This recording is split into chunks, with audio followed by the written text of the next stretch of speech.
Hello friends, स्वागत है आपका आज के इस वीडियो में एक बार फिर से। तो आज का जो हमारा क्वेश्चन है वो है एक्सरसाइज 1.2 का क्वेश्चन नंबर 6।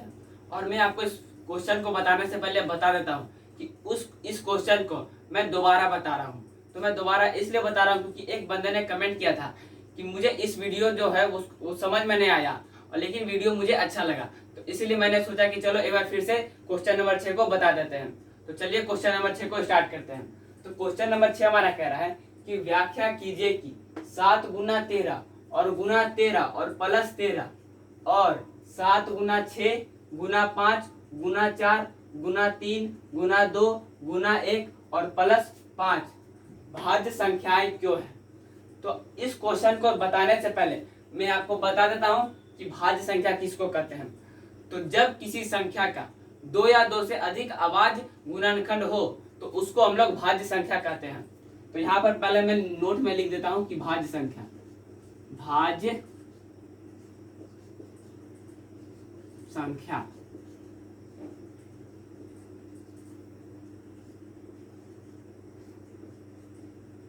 भाज्य संख्या। तो जब किसी संख्या का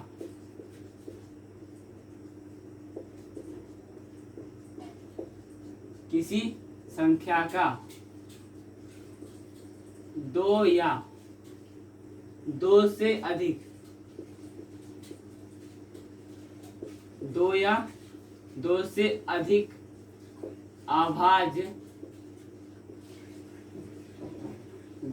अभाज्य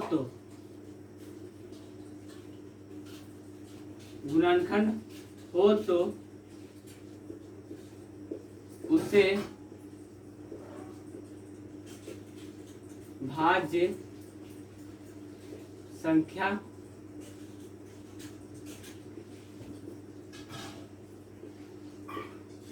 कहते हैं। तो भाज्य संख्या है जब किसी संख्या का 2 या 2 से अधिक अभाज्य गुणनखंड हो तो उसे भाज्य संख्याएं कहते हैं। तो यहाँ पर हमारा 2 क्वेश्चन दिया हुआ है, तो लेकिन हमको पहले इसको व्याख्या करना है, यानी कि सिंप्लीफाई, और जिसको हम लोग हिंदी में कहते हैं सरल करें। तो पहले हम लोग इसको सरल करेंगे और इसको साधारण रूप में लाएंगे। तो सबसे पहले हल, और मैं बता देता हूं कि इसको हम लोग मानेंगे पहली संख्या, क्योंकि ये पहले दिया हुआ है तो इसको हम लोग मानेंगे पहली संख्या, और इस पूरे को हम लोग मानेंगे दूसरी संख्या, क्योंकि ये बाद में दिया हुआ है। तो पहली संख्या हमारा जो दिया हुआ है उसको यहां पर लिखेंगे। तो दिया है पहली संख्या बराबर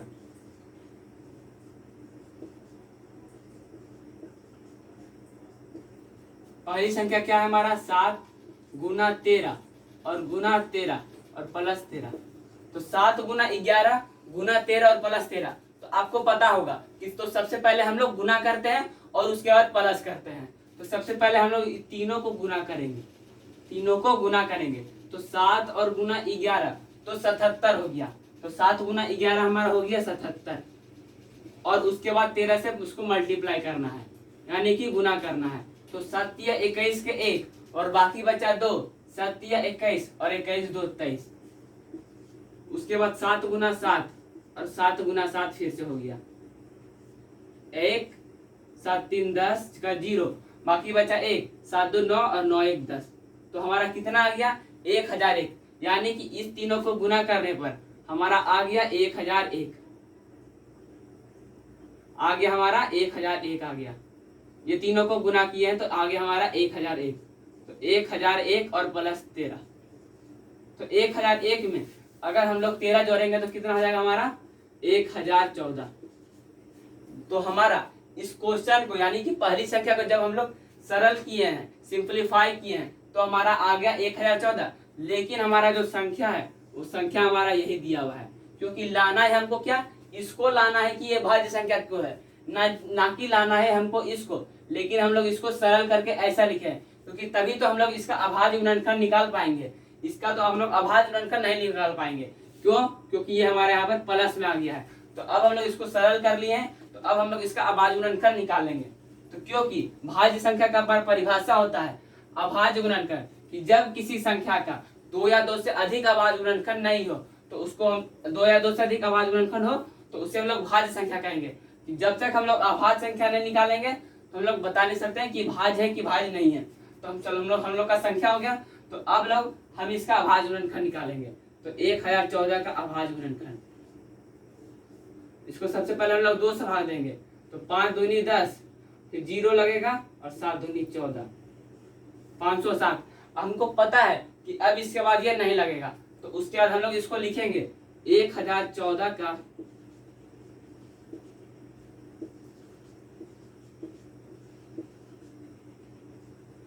अभाज्य गुणनखंड।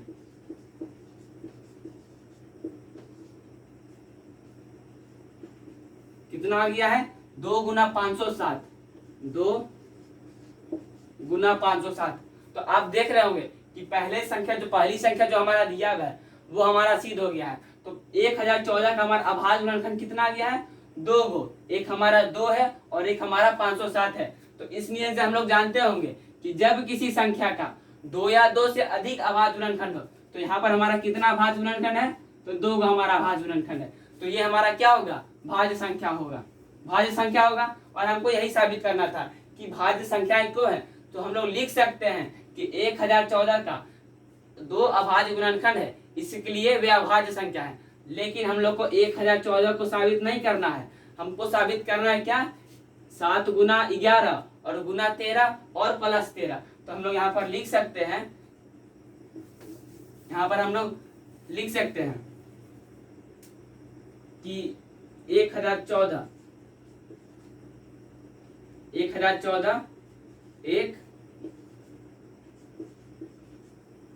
भाज्य संख्याएं हैं या भाज्य संख्या है, भाज्य संख्या है। अब उसके बाद हमारा दूसरी संख्या क्या दिया हुआ है? जो दिया हुआ है उसको यहाँ पर हम लोग लिखेंगे। तो दूसरी संख्या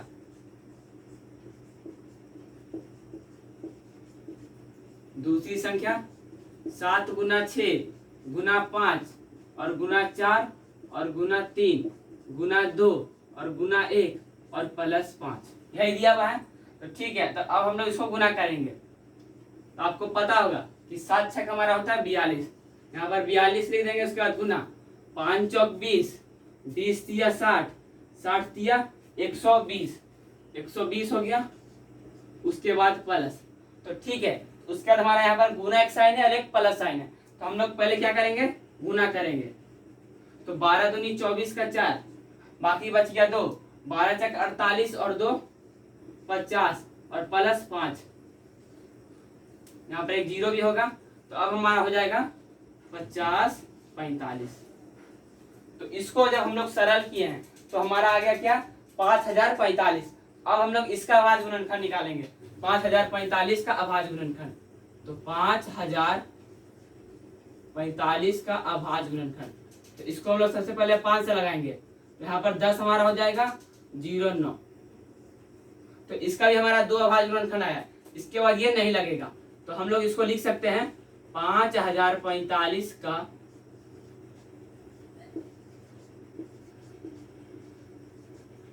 अभाज्य गुणनखंड।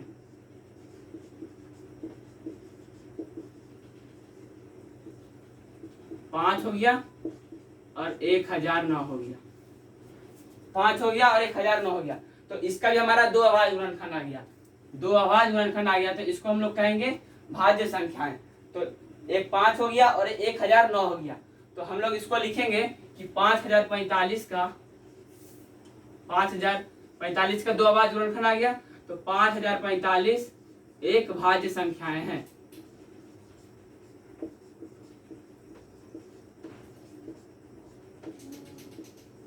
भाज्य संख्याएं हैं, भाज्य संख्या है। तो लेकिन हम लोग को 5045 को साबित नहीं करना है, साबित करना है किसको? तो इसको, दूसरी संख्या। तो अब हम लोग यहां पर लिखेंगे कि अतः 7 गुना 11 और गुना 13 और प्लस 13, यही ना है? 7 गुना 11 और गुना 13 और प्लस 13 और और 7 गुना 6 गुना 5 गुना 4 गुना 3 गुना 2 गुना 1 और प्लस 5 एक भाज्य संख्याएं हैं।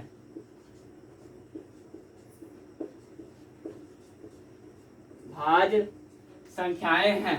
तो यहाँ पर ये हमारा साबित हो गया है कि 7 गुना 11 और गुना 13 और प्लस 13 उसके साथ में 7 गुना 6 गुना 5 गुना 4 गुना 3 गुना 2 गुना 1 और प्लस 5 भाज्य संख्याएं हैं। तो हमको यहाँ पर यही साबित करना था। तो यहाँ पर हम लोग एक चीज लिख सकते हैं कि हम जानते हैं कि भाज्य संख्या की परिभाषा से, यहाँ पर मैंने नहीं लिखा है तो यहाँ पर आप यहाँ पर भाज्य संख्या की परिभाषा लिख दीजिएगा। भाज्य की परिभाषा कि हम जानते हैं कि भाज्य संख्या की परिभाषा से कि जब किसी संख्या का 2 या 2 से अधिक अभाज्य गुणनखंड हो तो उसे हम लोग भाज्य संख्याएं कहते हैं। तो यहाँ पर 1014 का कितना भाज्य गुणनखंड हो गया? 2 गो। तो 1014 एक भाज्य संख्या है। उसके हमारा दूसरी संख्या दिया हुआ था तो 5045 का अभाज्य गुणनखंड 2 हो गया। तो यहाँ पर भी हम लोग उसी को लिखेंगे कि भाज्य संख्या की परिभाषा से हम लोग जानते हैं कि जब किसी संख्या का 2 या 2 से अधिक अभाज्य गुणनखंड हो तो उसको हम लोग भाज्य संख्या कहते हैं। तो 5045 एक भाज्य संख्या है। तो यहाँ पर अब हम लोग लिखेंगे 7 गुना 11 गुना 13 प्लस 13 और उसके साथ में या और 7 गुना 6 गुना 5 गुना 4 गुना 3 गुना 2 गुना 1 प्लस 5 एक भाज्य संख्या है। तो इसको हम लोग यहीं पर साबित करना था और हमने साबित कर दिया है।